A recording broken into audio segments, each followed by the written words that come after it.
ada pertanyaan, apakah manajer itu perlu membuat rencana strategis untuk masa depan? Jawabannya adalah iya. Karena sekarang di dunia ini bersifat konstan dan dapat berubah-ubah seiringnya berjalannya waktu. Masa depan yang kita tidak ketahui ini sangat mempengaruhi operasional perusahaan. Jadi, jika perusahaan tidak mempunyai rencana darurat untuk menghadapi itu, maka dipastikan akan mengganggu operasional perusahaan itu. Maka manajer harus membuat perencanaan skenario, yaitu aktivitas di mana manajer membayangkan what if atau bagaimana jika akan masa depan itu. Dalam membuat perencanaan strategi ini, bisa memakai strategi ABI tujuannya supaya rencana strategi ini lebih fleksibel dan lebih efektif. Di dalam strategi ABI ini, pada tahap awal ia analisis. Bagaimana dia harus membrainstorming untuk mengidentifikasi skenario masa depan. Jadi analisis ini bisa berupa seperti bagaimana kita bisa bersaing bila harga minyak itu $45 per barel atau $50 per barel. Jadi hal itu akan menghasilkan beberapa probabilitas. Pada dalam tahap perumusan, tim manajemen akan membuat atau mengembangkan rencana strategis yang berbeda-beda untuk menghadapi rencana yang akan datang. Jadi di dalam tahap perumusan ini harus kita menjawab beberapa pertanyaan. Yang pertama itu apa sumber dan kemampuan yang kita miliki untuk bisa bersaing dengan sukses untuk menghadapi skenario masa depan itu. Yang kedua, apa inisiatif strategi yang kita bisa miliki untuk menghadapi skenario yang berbeda-beda. Yang ketiga, bagaimana kita bisa membentuk lingkungan masa depan yang kita harapkan. Jadi, manajer harus bisa mengintegrasikan informasi tambahan dari waktu ke waktu. Lalu pada akhirnya, mereka bisa mengubah dari pilihan yang paling layak itu menjadi paling matang.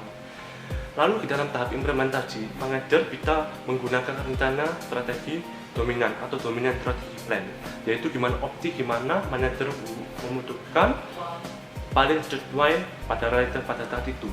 Jadi jika situasi berubah, maka manajer harus bisa menggunakan rencana alternatif lainnya yang sudah dibuat pada dalam tahap perumusan.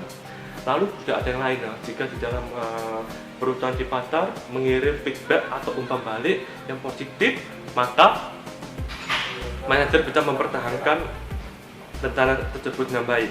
Jika sebaliknya, jika umpan balik itu negatif, maka manajer harus mengganti atau memodifikasi untuk kinerja supaya kinerja perusahaan itu stabil. Kritik dari top down dan perencanaan skenario ialah mereka berpendapat bahwa perencanaan strategis ini tidaklah sama dengan pemikiran strategis.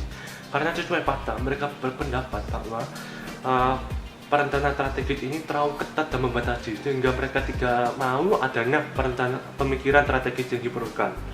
Jadi, menurut kritikus, supaya perencanaan strategis ini sukses, maka diperlukan visi yang menginspirasi, dan bukan pada hanya tata saja. Lalu mereka juga harus fokus pada semua jenis sumber informasi, termasuk sumber lunak yang dapat menghasilkan wawasan baru, seperti pengalaman pribadi. Gambar proses strategi ini menunjukkan pendekatan yang lebih integratif terhadap strategi keputusan. Model ini dimulai dari paling atas, yaitu indeks strategi, yaitu hasil dari rasional dan terstruktur.